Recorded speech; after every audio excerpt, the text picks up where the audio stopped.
Welcome back to Yahoo Finance Live, everyone. Major averages pointing towards a higher finish across the board and trying to add on to the consecutive days of gains. I'm Brad Smith here with Emily McCormick, and standing by for the analysis after the bell, we've got Francis Newton Stacy, Optimal Capital Director of Strategy, and Kevin Nicholson, RiverFront Investment Group Global Fixed Income CIO. Great to have you here, both with us. We're going to get into some of the analysis after the bell, but right before then, let's just take another look at where we are standing going into that closing cross. The Dow Jones Industrial Average, you're seeing that right now, still holding on to gains of about 0.8%. The S&P 500 also in positive territory by about 62 points, 1.4%. We'll round that off to. And the NASDAQ Composite seeing gains of 2% on today's activity, 288 points in positive territory with just seconds left. Also here, let's take a quick look at the sectors. You've got 10 out of 11 S&P 500 sectors in positive territory on the day. The only laggard, consumer staples. However, the gains are coming in from communication services, real estate, and technology. And then just lastly here, the biggest Dow components that we're seeing moving, Disney ahead of their earnings results coming after the bell. Let's take a live look at the closing bell today.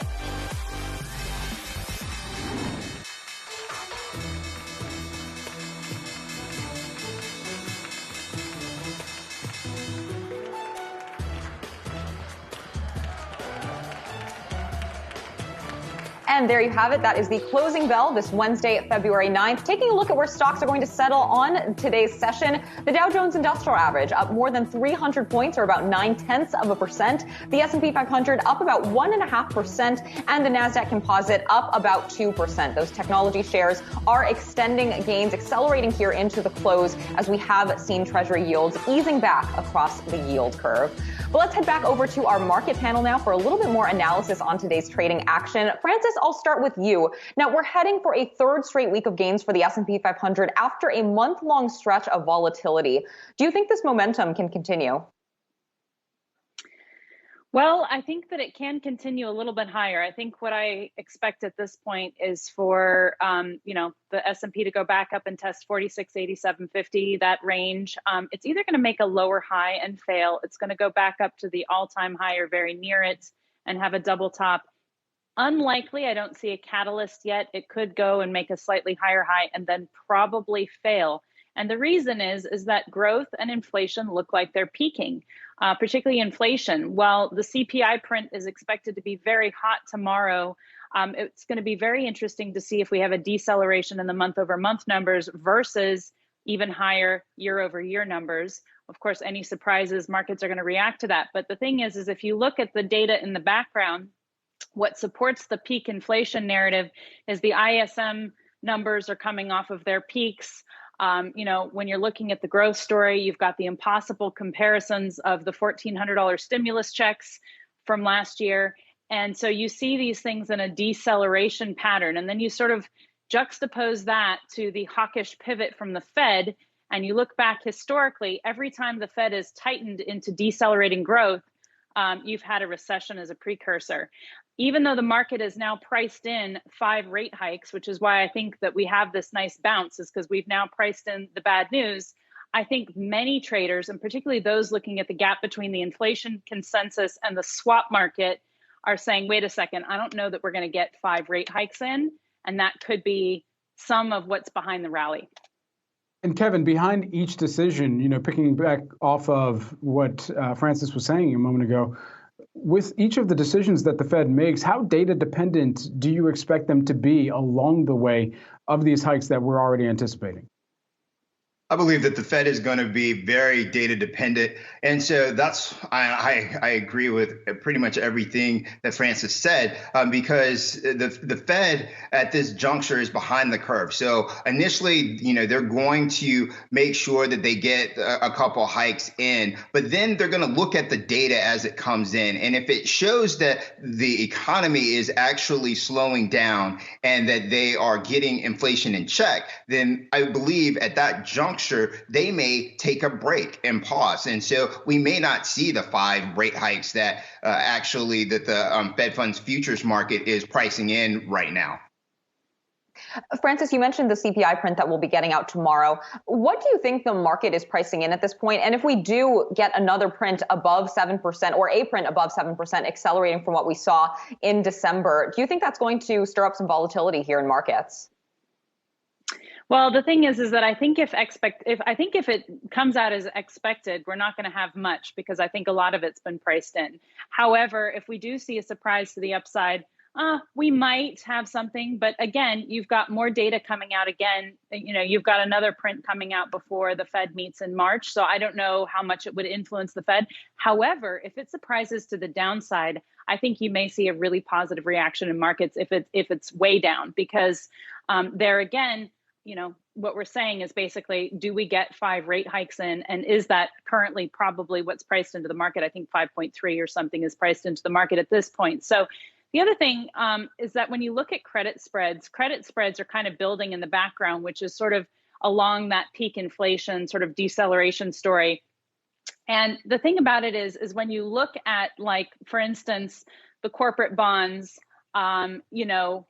when you look at where Powell pivoted in 2018, when they weren't able to tighten as much as they wanted to tighten, we are not that far away from that. So anything that gets even like it's looking like it's going in that direction, people are going to assume that Powell is not going to want to live through that again. Because remember, it wasn't just the 20% sell-off in 2018. It was the liquidity issue in the overnight markets when those rates spiked in September, that sort of was around the corporate tax payment, where there was a liquidity issue in the system. And that started the quantitative easing back up and running before COVID. So we're not that far away from that if these credit spreads, widen any further.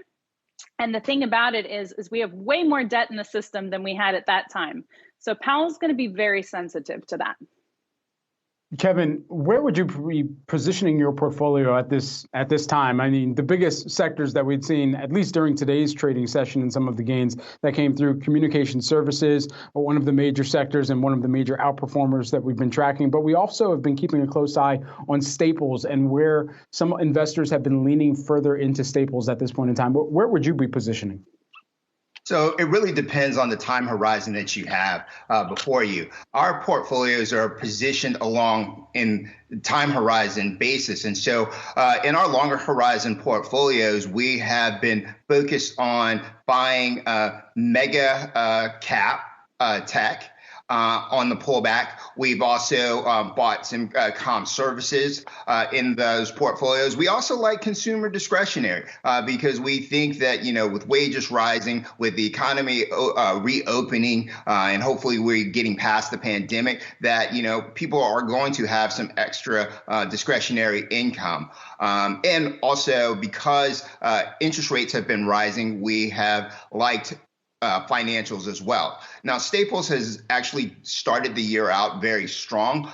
That Staples were good for the risk off market. But as we go forward and we get away from the risk off, I think that, Staples are going to lag some and there's going to be a give back. So that is a place that we will be moving away from in our portfolios. I think that when you think about the fixed income side of the equation, because we run a balanced portfolio, we're going to continue to reduce the duration in our portfolio. So we're going to be focused more on having investing in the front end of the curve, that 1 to 5 year part of the curve, in short-term corporates, especially short-term high yield at this point, as it's yielding over 5%, and bank loans, because it resets on a quarterly basis. So that gives you an opportunity to stay current with your coupons, and it's higher up in the capital structure. And Francis, for you, how are you positioning and advising investors to be positioned for the potential moves that we may be seeing out of the Fed, the potential for inflation to be sticky throughout at least the first half of this year? Where are you seeing opportunities right now? Well, I think in the short term, he's absolutely right. I think in the longer term, though, we are looking to get more defensive, again, because we think that some of the comparisons and growth, the fiscal drag to growth, right? If the law doesn't change from where we are now, you're going to have 1.3 trillion year over year less in fiscal spending. And so that's going to take a bunch of points out of the GDP. So we actually think that the decelerating GDP number could come in a lot less than, even some of the worst estimates. So when you see inflation backing off potentially from where it is now, getting into the sort of the 3s and the 4s, and you see growth backing off, and, we could see optimistically 3 or something like that on growth, but it could be less depending on the fiscal drag, simultaneous to the tapering, simultaneous to potentially, rate hikes and potentially balance sheet reduction, right? That's a lot of catalysts coming out of the system. When you look at earnings and you look at profits and you look at those margins, they're already decelerating. And then you've got the lagging indicator of the wages going up. And so they're going to put more pressure on the margins as everything starts to roll over. So that's going to be very hard on companies. So I don't think it's too early to get pretty defensive. I think we do still have some potential downside with duration. But again, just putting that insurance in, because once this thing takes off and rolls over, it's better to be upside down for 5 minutes than late, because it's hard to catch. Francis Newton, Stacy, Optimal Capital Director of Strategy, and Kevin Nicholson, RiverFront Investment Group Global Fixed Income CIO. Thank you so much both for joining us here today.